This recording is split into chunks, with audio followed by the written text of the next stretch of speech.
There you go. Give me one more. Who is he talking to? Ah. Come on. Not for real. Like, who is he talking to? Just like that. You must be passing to Adonis. You ready? Exactly. What the deal, everybody? All right, before he gets into his spiel, Analytic Dreamz video on Spotify to see the video along with the audio. Because after exiting church service and just, praising the Lord, you come to find out that this announcement made by the one and only Kendrick Lamar just leads me to believe that the Lord or the devil, depending on which one or how you perceive this video, works in mysterious ways. So anyways, let's keep going. My name Kendrick Lamar, and I'll be performing at Super Bowl 59. Will you be pulling up? I hope so. You know it's only one opportunity to win a championship. No round twos. Let's get it. Boom! I won't want you to miss it. Meet me in New Orleans, February 9th, 2025.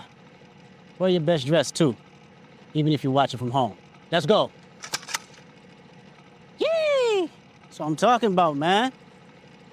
Now we can get to it for real. Come on, you gotta. Whoa, look at this man's fit.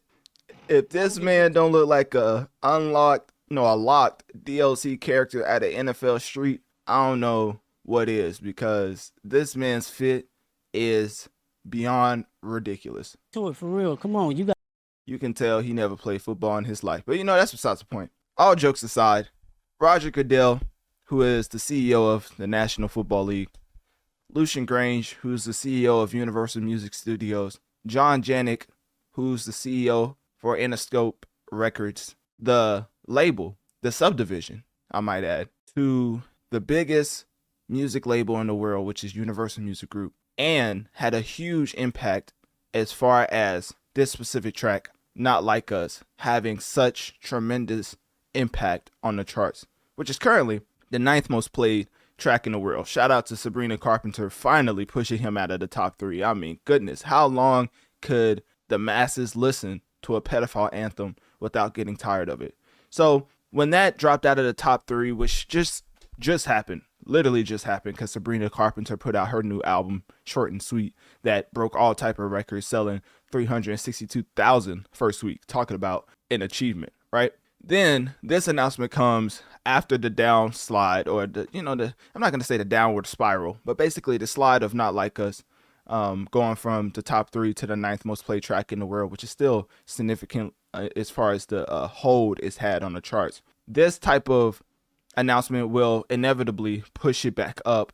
I don't know if it will be in top 3, but people will probably listen to Not Like Us a little bit more for the simple fact that Kendrick Lamar is set to headline the 2025 Super Bowl halftime show, taking place February 9th, like you just said, 2025 at Caesars Superdome in New Orleans.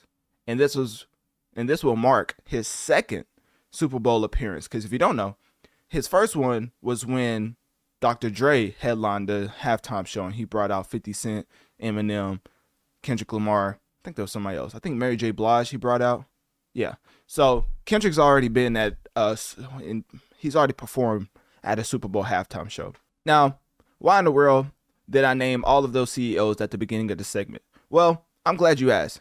I want y'all to just follow along with me as I go down just a lot of tidbits that you should know before getting into this, before getting into how this actually happened. So Jay-Z, who is the greatest rapper to ever live, ever touch a mic, he is the owner of Roc Nation. So one of the things about marketing is that cross-collaborative efforts is needed to boost your exposure to the masses. So Roc Nation has a collaborative contract with the NFL, which is technically labeled Live Music Entertainment Strategist, and that is for Jay-Z to uphold and to oversee.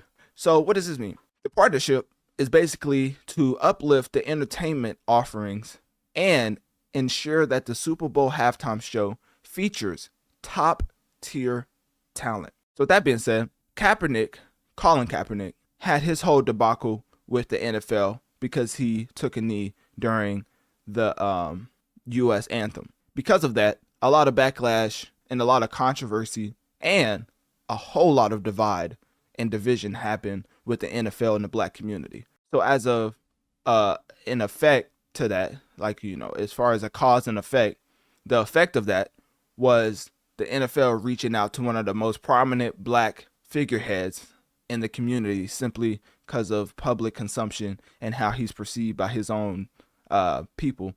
Jay-Z was given a position as far as headlining live music entertainment for the NFL. So everything as far as the partnership with Roc Nation through Jay-Z and NFL through Roger Goodell is to blend the entertainment with social activism. Activism. I can't say it. Activism. I think I said it right. Anyways, y'all know what I'm saying, right? Multifaceted and very intricate to not only get the black community back involved with the NFL, which nowadays you won't even remember that even happened as far as the whole debacle with the black community and the NFL. People were saying if you was watching the NFL, you were not black because of certain things that was happening with the injustices in the way that the NFL was reacting to it. So because of that, Jay-Z now has had the most prominent acts come out for the halftime show. The Weeknd, Dr. Dre, Rihanna, and now, ladies and gentlemen, by himself, he is headlining the Super Bowl halftime show. And I say by himself, but in all actuality, this Super Bowl is in New Orleans. Some of y'all who follow hip hop may know of a certain rapper who will fall under a New Orleans legend. And that, ladies and gentlemen, is Lil Wayne. Best believe me, Kendrick Lamar is 100% bringing out Lil Wayne. I don't know why people think because of the tiff he had with the Canadian, aka Aubrey Graham, aka the GOAT, but most commonly referred to as Drake, that he won't put those differences aside to bring out his mentor. Kendrick and Lil Wayne do not have beef. It's the same as when Drake made all type of records with Rick Ross, and everybody knows the beef that Rick Ross and Lil Wayne had. Well, if you don't know, then look it up, and we don't have time to get into that for this specific segment. But so Kendrick's definitely bringing out Lil Wayne. One of the biggest things that is prominent with his announcement is the simple fact that a lot of Drake fans, myself included, will be watching the Super Bowl halftime show like this. Analytic Dreamz video on Spotify to see the video along with the audio. Throughout the halftime show, best believe me, this is a perfect depiction of how my face is going to look. Because while I am a Kendrick fan, and I've always acknowledged, even before the battle, which is saying something, I've always acknowledged that Kendrick is the best modern day rapper we've ever seen as far as the past 5 to 10 years. The reason why I say Jay-Z is the best over time is because if you don't know, Jay-Z has been around for longer than multiple decades. You know, he's basically an icon living. So with Kendrick, he's more modern in the fact that whenever he was making his big splash, it was in 2017. I think Damn was his most statistical, his highest achieving album ever. And he also had 4 number 1 hits on the as far as himself, Kendrick Lamar, he also has 4 number 1 hits on the Billboard Hot 100. So when it comes to the Roc Nation and NFL partnership offering top tier talent during the Super Bowl halftime show, Kendrick obviously falls in line with that. But the biggest thing I wanted to touch on was the Kendrick and Drake back and forth, because of course that's going to be something that pops up again and again and again throughout this entire lead up to the halftime show. Who is Kendrick going to bring out? Is he going to perform Not Like Us? Will Roger Goodell let him perform a pedophile anthem? And if he does, how many times is he going to perform that? Because if you don't know, the NFL has a lot of rules and guidelines to how you can perform in a type of provocative or the basically expletive manner you can go about your performance.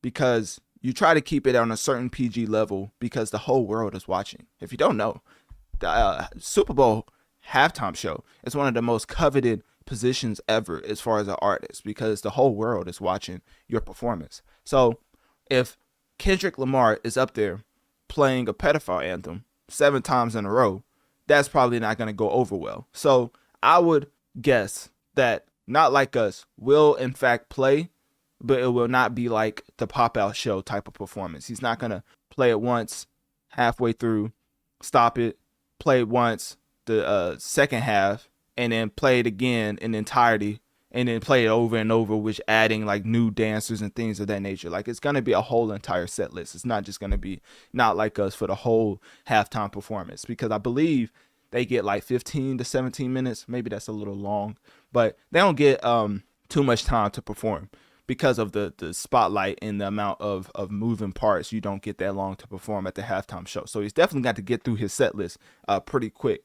And Kendrick is on some of the greatest material ever created for music. So as far as Not Like Us, it would be detrimental and very downgrading to Kendrick's entire discography to only play Not Like Us multiple times. And I'm not just saying that as a Drake stan. I want to hear Like That. I want to hear Mona Lisa, which he's definitely going to perform. As far as bringing out Lil Wayne, Lil Wayne will probably have his mini set. I wouldn't be surprised if I wouldn't be surprised if Lil Wayne is attached to Kendrick for this halftime show, just like Kendrick was to Dr. Dre. So with that being said, overall, 2024 has been a humongous year for Kendrick Lamar. So whenever me and the Drake stans are out here watching the Super Bowl halftime show like this, as far as the video I'm playing right now, y'all will understand why we're looking at it like this, because our GOAT got completely obliterated lyrically, statistically, and he would never be looked at the same because of that one man that will be on stage February 9th, 2025.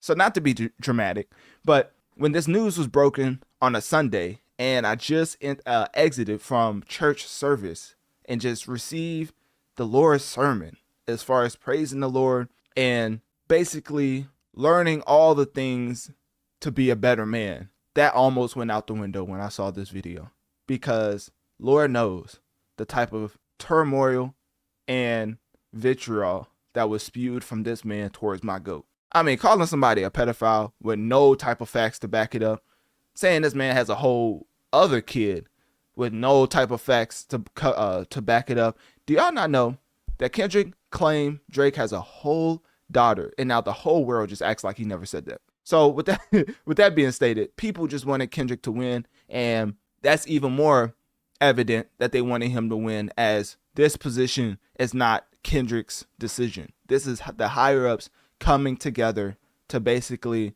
be like, to basically come up with what they would think is the best performance for the current year. So they came together and they was thinking of all the different acts they could have had for the halftime show. But you know which one stood out?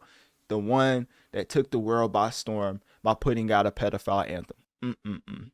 So this will mark the 6th year that Jay-Z's Rock Nation has produced the event. Best believe me, whenever Jay-Z is done with his cleanup duty for the black community, as far as helping out the NFL, you can probably guess that your Post Malones, Morgan Wallens, Noah Kahans, Taylor Swifts, Sabrina Carpenters of the world is going to be up next. I don't think we'll see another blackface on Super Bowl halftime show after Jay-Z's collaborative run with the NFL is over, because the job is finished. This man Jay-Z has done a tremendous job on just changing the overall perception when it comes to the division of the black community in the NFL. Colin Kaepernick might as well, I think that's how you say it, just stood for the anthem, because at this point, Jay-Z let you know what it was from the get-go, basically in the opening press conference, saying we're past that when referring to Colin Kaepernick's knee, telling the black community we're past that. And 6 to 7 years later, now we see what he was talking about, because they are obviously past that, as everybody and their mom is trying to be a part of the NFL halftime show now. When back then it was looked at as like the injustices aren't being acknowledged like the NBA was doing. NBA does a great job. Adam Silver does a great job on highlighting the injustices for the black community. But it seems like the NFL couldn't care less when they had 80% of their revenue being conducted by the athletes who were predominantly black. So with that being stated, all I gotta say is, for this Kendrick Lamar halftime performance, Jay-Z did his job. The job is done. You know when Kobe said job's not finished? Well, my brother, Sean Carter, you did it. You ultimately changed the whole perception of the NFL, giving another highlight to a person who comes out with music every once in a while, but is also a top tier talent. So on one hand, as a Drake stan, I want to hate on it, but on the other hand, you can't, because the objective facts is that Not Like Us is still the number 9th most played track in the world, and it slid because of Sabrina Carpenter, but still the 9th most played track in the world. And like that, with Future, Metro Boomin, and Kendrick Lamar, is still the 29th most played track in the world. And that track has been on the charts for about 23 weeks, and Not Like Us has been on the charts for about 17 weeks. And not only that, as far as a total album or a project is considered, Damn is the 40th most played album in the world. Been the 40th for quite some time now. But as far as on the charts, I mean, it's been on the charts forever, but top 40, I don't know how long it's been in the top 40. But as far as his other album that was also, Good Kid, Mad City, is the 46th most played project in the world, So Kendrick Lamar's consumption in 2024 is through the roof.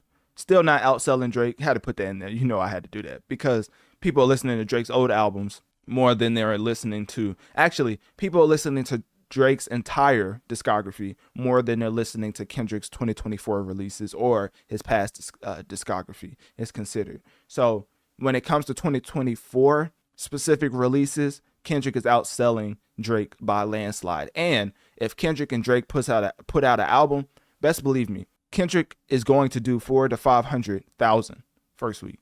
That's without all the tricks and trays of selling socks and shirts and hoodies. It's no bundles considered. It's going to sell 400,000 to 500,000 simply off streaming. Drake, not so much. And that hurts my heart to say. But, got to give it as objectively as I can, because I think Drake could do around 400 if he did the bundles. But when Drake came out and gave a statement basically rapping, I forget which track it is, but which track was that? Anyways, the track doesn't matter. Basically, what I wanted to get at was the actual content of what he was saying, because this is very evident in today's society to be a little dramatic. Because if you really look at it from, I'm trying to find it as I talk, but it's not really, it's not popping up. If you really look at it from a totality standpoint, Metro Boomin puts out Not Like Us, has all the Avengers coming at Drake. Kendrick Lamar effectively goes into one of the biggest hip hop battles of all time, putting out one of the biggest hip hop disses of all time. Objectively, Not Like Us is the biggest hip hop diss of all time, and he's probably going to perform that on the biggest stage ever created for an artist. So ultimately, you just look at the fact that the higher ups have all came together as a collective with conspiracies to end my run and send me a message. Now, that was the content that I was trying to get at. Now, as far as the specific track that's on, because there's a Drake line for everything. Just like there's a Jay-Z line for everything, there's a Drake line for everything. Because usually I was using the Do Not Disturb line, where he basically said he would probably self-destruct if he ever loses, but he never I'll probably self-destruct if I ever lose, but I never do. He said that on Do Not Disturb, one of the best lyrical tracks ever performed. But on this one, 30 for 30 freestyle. That's what it was. Which was all the way back in 2015. Talk about being a prophet, right? So when the higher ups have all come together as a collective with conspiracies to end my run and send me a message. 40, did you get the message? Which is his producer, 40. Because I just checked my phone and I didn't get it. I mean, I'll say hats off for a solid effort, but we didn't flinch for even a second. We got our stuff together, not here to fight wars. People want to talk high scores, and then he goes into like something else. But basically, they effectively did exactly what you just said. They effectively ended your run as the most dominant hip hop artist in the world. Because currently, you could not drum up more anticipation than Kendrick Lamar. So, objectively speaking, they ended your run as the number one hip hop guy as of right now. But of course, that's why me and all the Drake stans are telling him to take a break. Take a break, come back, and then the world will realize all that you've given them and then come back to you just like nothing ever happened. But as far as this specific year, 2024, Kendrick Lamar has unequivocally showcased why he is referred to and will be continued to be referred as the boogeyman. So with that being said, Kendrick Lamar, ladies and gentlemen, headlining the 2025 Super Bowl halftime show. And this will take place February 9th, 2025 at the Caesars Superdome in New Orleans. So click my link tree in my bio. Let me know on one of my social medias. What do you think about Kendrick Lamar being able and being allowed by Jay-Z and Roger Goodell to perform the pedophile anthem at the February 9th, 2025 Super Bowl halftime show?